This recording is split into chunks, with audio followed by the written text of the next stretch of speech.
Makurata amabanga ye yose yamaze kuba yajya hanze, dore ko umuntu wari umushyigikiye ari we Nick, murabyibuka neza ukuntu yari amushyigikiye, akaba yaramubwiye amabanga ye yose, akaba yaramubwiye iby'iriya sambu, kuko Nick iyo atabwirwa biriya bijyanye n'ariya mabuye y'agaciro ari muri iriya sambu, ibyo ngibyo ntago uriya ngo ni Morgan aba yarabimenye anariho. Ubu ngubu rero ibya Makurata byose bimaze kuba byajya hanze, ni nyuma y'uko Samu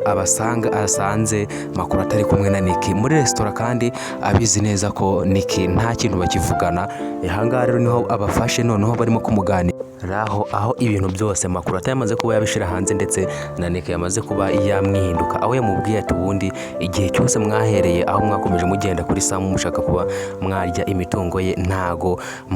mwari mwumva wenda mugeze aho mugomba kuba mwabireka. Ahangaha rero murabona ko umuntu yari yizeye ari we Nick yahise amuvamo, ndetse akaba yamwigaramye akamunoneka, akamubwira ati ngewe ntago nyiri kumwe nawe, kuko biriya bintu ngewe mujya mukora ntago mba mbyishimiye. Ese muri gutekereza ibi bintu bizaherera hehe, ko tugiye kubona ko Nick amabanga yose agiye kuba yashyira hanze, ndetse na Samu akaba yabimenya, akanamenya ko iriya sambu ye irimo amabuye y'agaciro. Muratekereza bizaba byaherera hehe?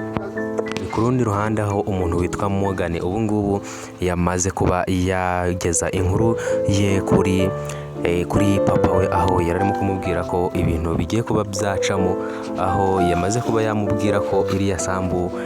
agiye kuba yayihabwa akayihingamo, dore ko yamaze kuba yabwira Nyambo umushinga w'ubuhinzi agiye kuba yakora, maze Nyambo akamwemerera ko ari bujye kuba yamusabira mama we iriya sambu Samu yamuhaye, maze akaba yayikorera mu bwo buhinzi bwe, akaba abukoreramo, maze akazaba ayimusubiza. Ibi ngibi rero nibyo byahise biha papa Morgan icyizere, dore ko yahise yizera ko noneho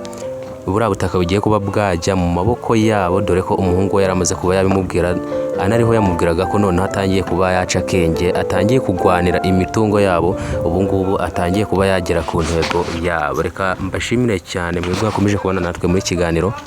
mbasabe mwebwe mwageza na rubwa mbere mukande subscribe, kandi mudusangize n'ibitekerezo byanyu,